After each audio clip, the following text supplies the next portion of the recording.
I'm going to provide a possible link between the projected Southern Ocean warming and the ENSO variability change. This is from a perspective of intermodal relationship. This is a collaboration with many colleagues as listed here. Firstly, I would like to introduce the motivation of this study. Climate change research during the past decade has suggested future global warming can induce change in the mean state, right? For example, the rainfall and temperature patterns. One of the most significant changes is the warming in Southern Ocean.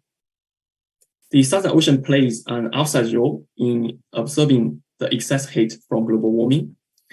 It accounts for around 70% of global warming-induced actual heating, and also contribute 60 to 90% of heat absorption by the entire global oceans.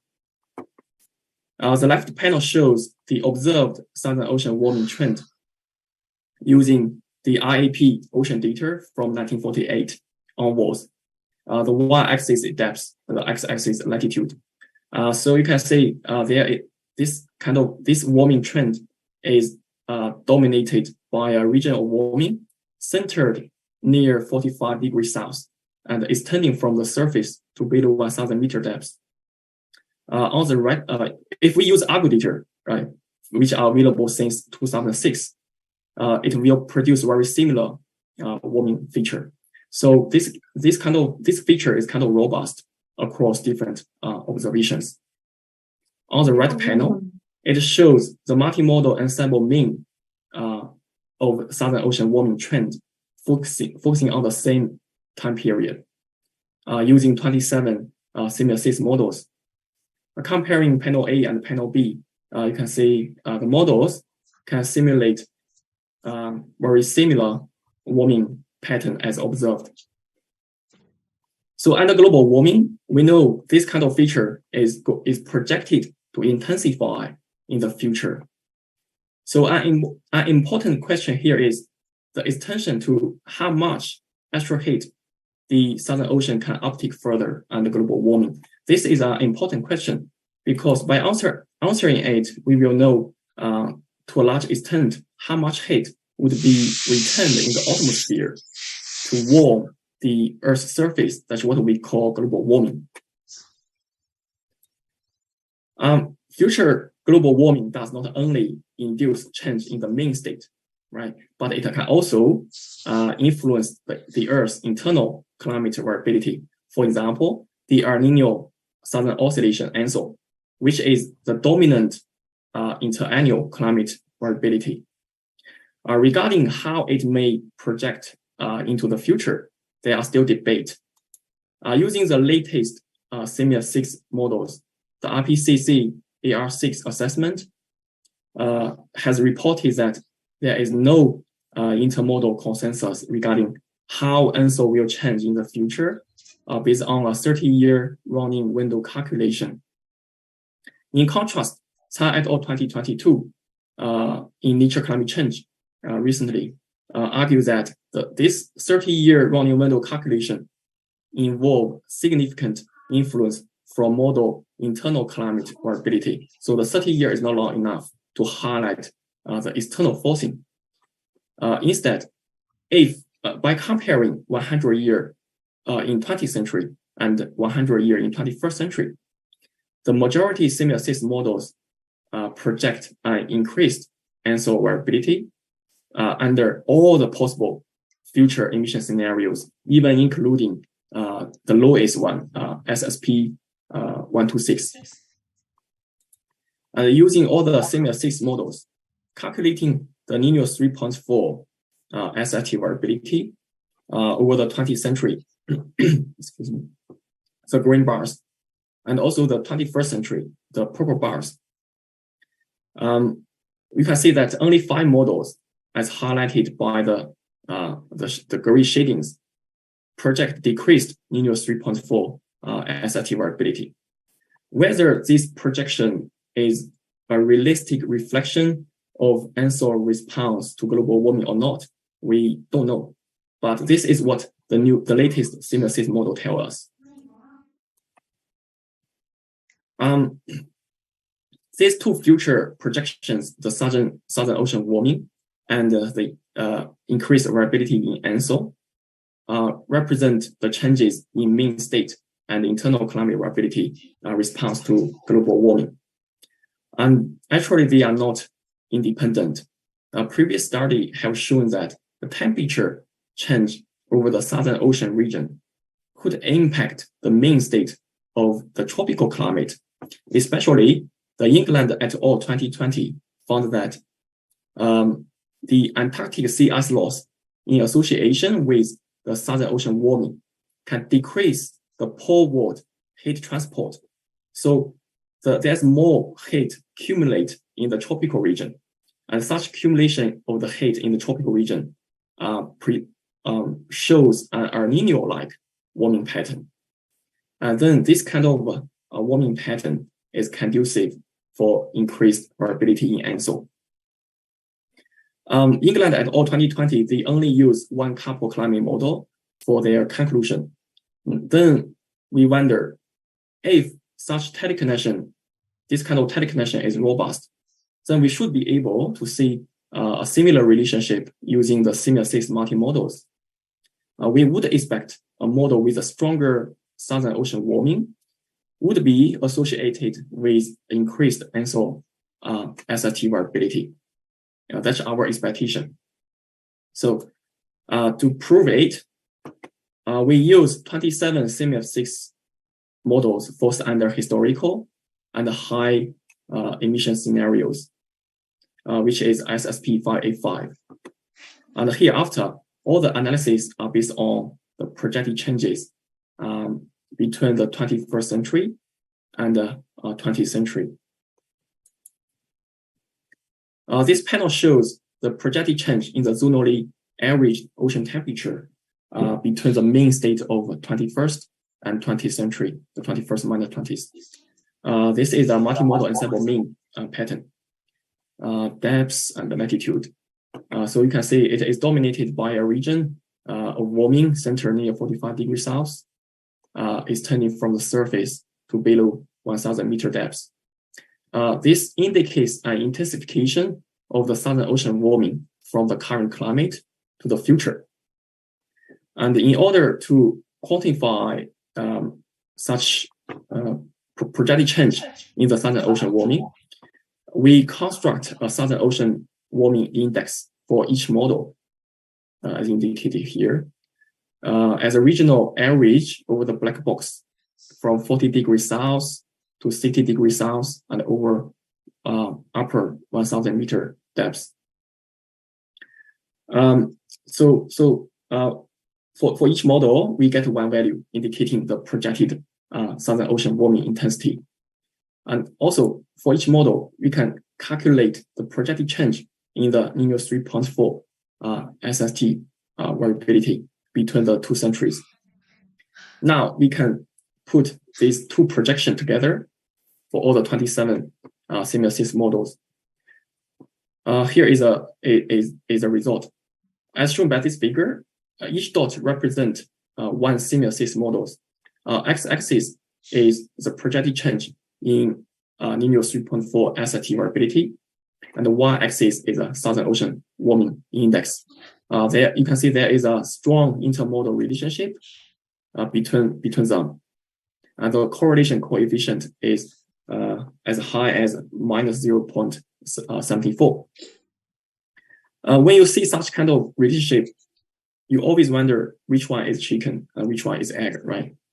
So if the Southern Ocean warming is a driver, then following England et al. 2020, it would be associated with an increased ENSO SST variability. This is, however, opposite to what this intermodal relationship tells us, as they have a negative relationship. So, in other words, this systematic relationship may suggest that the projected change in ENSO variability could be the driver, right? The other way, such that the ENSO could modulate future Southern Ocean intensity. This is possible. This nice review paper has reviewed all the possible ways that tropic could influence the Antarctic climate, led by Professor Xi Chen. Our question here is that how the interannual ENSO may drive the interdecadal long-term, we should use modulate the interdecadal long-term Southern Ocean warming. Now, to answer it, we first need to know what dominates the projection of Southern Ocean warming. We know that different climate models can project different global mean temperature rise, right, in response to carbon emission. There is a large intermodal spread. This is because models have their own climate sensitivity to the carbon emission, as indicated by this panel. The x-axis is ECS, representing the climate sensitivity. Y-axis is the global mean temperature rise between the 2 centuries. They are highly correlated with a correlation coefficient of 0.9. So this also indicates that the global mean temperature rise is a good surrogate to model climate sensitivity. Now, if we replace the global mean temperature rise by the Southern Ocean warming, we can get this scatter plot on the right panel. It indicates that a model with a higher climate sensitivity corresponds to stronger Southern Ocean warming. Their correlation coefficient is 0.7. If we calculate H square is around 0.5, right? So which means the climate sensitivity, the spread in model climate sensitivity can explain 50% of the intermodal spread in the projected Southern Ocean warming. The response of Southern Ocean warming to climate sensitivity is mostly a thermodynamical process through air-sea heat flux. So for each model, we calculate the projected change in the mean state. Okay, we calculate mean state change in the total net air-sea heat flux QNet, delta QNet. And we then regress the delta QNet onto climate sensitivity. Here we use the global mean temperature rise to represent the climate sensitivity. This is to include as many models as possible. Here it shows the regression pattern. We can see that there is a positive correlation band over the Southern Ocean region, as indicated by the black box.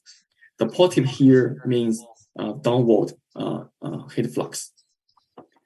So the higher the climate sensitivity, the stronger downward QNet in order to warm the Southern Ocean. This is highlighted by these two scatter plots. So if a model has a high climate sensitivity, it can lead to stronger downward heat flux. And the stronger downward heat flux corresponds to stronger Southern Ocean warming. We also split the QNet into short-wave radiation, long-wave radiation, latent heat flux, and sensible heat flux. Comparing all the four figures, we can see that the QNet over the 50 degrees south to 60 degrees south is mainly contributed by the increasing sensible heat flux due to the warming atmosphere and the global warming. Now, beyond the thermodynamical processes associated with climate sensitivity, so how about the physical process of Southern Ocean heat uptake? We know the Southern Ocean has a unique feature, that is the strong westerly wind belt over the north of the Antarctic. It blows from the west to east without any land interrupting. This westerly wind belt can induce northward Ekman transport. It can also drive strong circumpolar upwelling as indicated here, which brings the deep water to the surface along the sloped density surfaces, right? So when the cold subsurface water is exposed to the atmosphere at the surface, the northward Ekman transport can then advect the upwelled cold water to the north. During this transport, because the upwelled water is so cold, so it has a large capacity to uptake heat, and then it subduct over the north, and this subduction can reach as deep as 1,000 meters.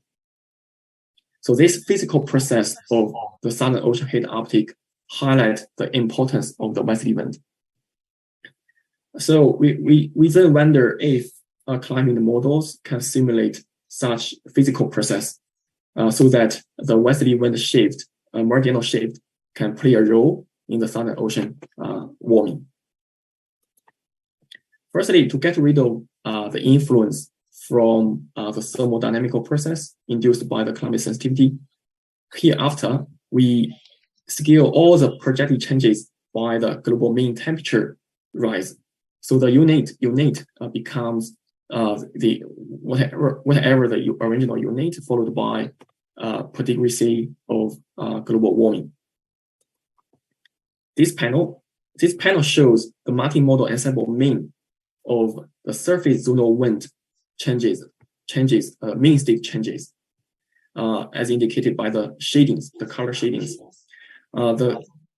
Compared to the black contours, the two black contours here, which marks the location of the climatological westerly wind belt during the 20th century. It highlights a poleward shift in the westerly wind and the global warming. This corresponds to the positive southern annular mode trend. If we regress the zonal wind mean state change onto Southern Ocean warming index, we can get this regression pattern. It indicates that the further poleward shift in the westerly is conducive to stronger Southern Ocean heat uptake. The reason is that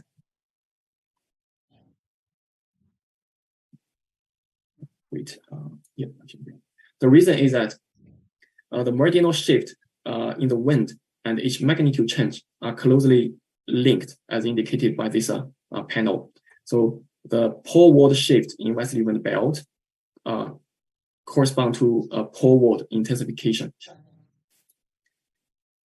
Then the intensified westerly wind, when there's a poleward shift, can strengthen both northward Ekman transport and Ekman downwelling for heat transport and heat subduction. So to prove it, for each model, we calculate we calculate the mean state change. Okay, mean state change in the Ekman meridional velocity over the 70 degrees south to 60 degrees south, as indicated by the x-axis. The positive values here means there's northward Ekman transport. We also calculate the mean state change in the Ekman vertical velocity over 60 degrees south to 40 degrees south, as indicated by the y-axis. The negative value means downwelling. So we can see that they are highly correlated to each other. The relationship indicates that the stronger northward Ekman transport over the south is conducive to stronger Ekman downwelling over the north. And the stronger Ekman downwelling indicates stronger subduction, facilitating Southern Ocean heat uptake. So this really follows the physical process of the Southern Ocean heat uptake, as I previously mentioned, highlighting the role of the northward Ekman transport and heat subduction for the Southern Ocean heat uptake. So to summarize here for this part, the role of the westerly wind shift in the Southern Ocean heat uptake can be also seen clearly in the intermodal relationship by using semiosis models. go back to the original question, how ENSO may influence Southern Ocean warming. Now, we may raise a hypothesis here that if the projected change in ENSO variability can influence the westerly wind shift, then it may be able to modulate Southern Ocean warming as a driver. Next, we will show how ENSO could induce mean state change in the westerly. Here, we firstly show ENSO teleconnection in Southern Hemisphere in observation. And because everything should start from observation. If you can find evidence or explanation from observation, it's easier to repeat in the models. From the observation and past studies, we know there are two pathways for ENSO to influence isotropics, as indicated here, first and second. The first one is the so-called Pacific South America pattern, the PSA. This is calculated by regressing the zonal wind anomalies to INEOS 3.4 SST index. This PSA pattern is due to the ENSO convective heating anomalies induced barotropic Rossby wave trend propagation. The second pathway is through the meridional shift in the zonal mean circulation, right? So here we use the atmosphere meridional mass 3 function to represent the zonal mean atmospheric circulation. So y-axis is the vertical atmospheric level from the surface to high altitude, and the x-axis is latitude. So firstly, for the contour lines, right? The contour lines, the black contours here. The contour lines indicate the climatological meridional mass stream function. The dashed contours are negative values here, featuring anti-clockwise rotation like this. And the straight lines indicate positive values featuring clockwise rotation like this. So from equator here to Antarctic, this direction, it features Hartley cell, ferrocell, and polar cell, respectively. And for the ferrocell featuring clockwise rotation, so on the surface there is a northerly wind. Now, due to Coriolis forcing, the northerly wind tend to the left, correspond to the westerly wind belt. Now, for the polar cell, there is a southerly wind on the surface. This corresponds to easterly wind due to the Coriolis. So this is a climatology. Now, during the El Nino event, as indicated by the color shadings, this is calculated by regressing the mass stream function to the anomalies to INEOS 3.4 ST index. The Hartley cell contract equatorward, so the dashed contours moves to the blue shadings. As a response, the ferrocell and the polar cell, they both shift northward, right? So especially the climatological polar cell here can shift northward to the climatological location of where the ferrocell is. Therefore, it can induce easterly wind anomalies over the climatological westerly wind belt during El Nino event. Now we know ENSO indeed can influence the shift in westerly wind belt through each teleconnection. But ENSO is an interannual climate variability. How could it influence the interdecadal mean state? We know ENSO is not a linear system, right? Particularly, there is a positive skewness in the SST over the central to eastern Pacific Ocean, as shown in the upper panel, which means the positive skewness means the El Nino tends to be stronger than La Nina. This kind of feature may also apply to their teleconnection. So if we accumulate, right, we calculate the accumulation If we accumulate zonal mean zonal wind anomalies during all observed El Nino event, as indicated by the red curve, it features easterly wind anomalies over the southern high latitude. In contrast, it features westerly wind anomalies by accumulating over all the observed La Nina event, the blue curve. Because of the positive skewness in ENSO, El Nino and La Nina induced anomalies, they don't balance each other. You don't expect them to balance each other. So if we plus the red curve and blue curve, we can get this black line as a residual impact. We can see that as a residual impact during all the ENSO event.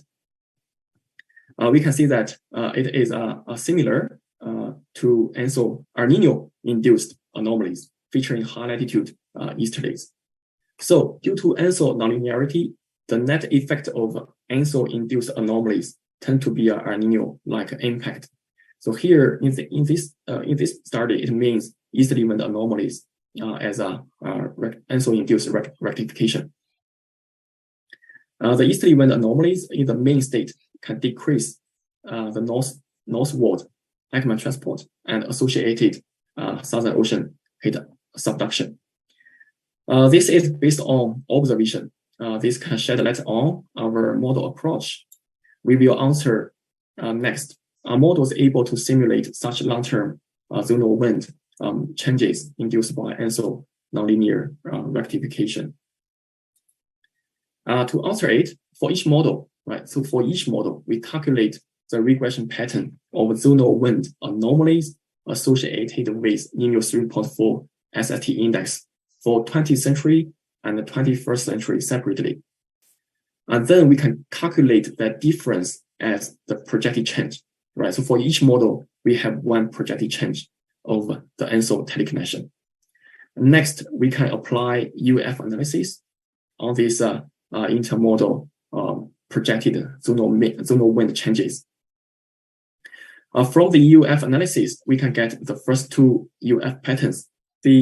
As shown here, the first and second, they correspond well to the observed two pathways of ENSO teleconnection. The first pattern is the PSA pattern, right? We put the corresponding PC value here together with the Southern Ocean Warming Index. It does not show any systematic relationship.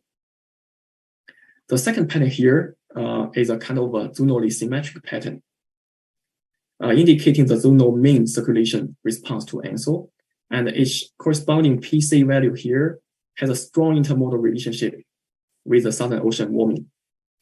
This means that the stronger the PC value, which means stronger easterly wind anomalies over the high latitude, correspond to a slower Southern Ocean warming. This zonally symmetric pattern in ENSO teleconnection corresponds well to the changes in mass stream function induced by ENSO teleconnection. If we regress the projected change in the main state of meridional mass stream function onto the PC2, onto this corresponding PC value, we can get this corresponding pattern. It basically shows the response of mass stream function to El Nino, the Hardy cell, ferrocell, and polar cell, they all shift equatorward. So projected change in ENSO could modulate the Southern Ocean warming through its changes in the zonal mean circulation, not through the PSA.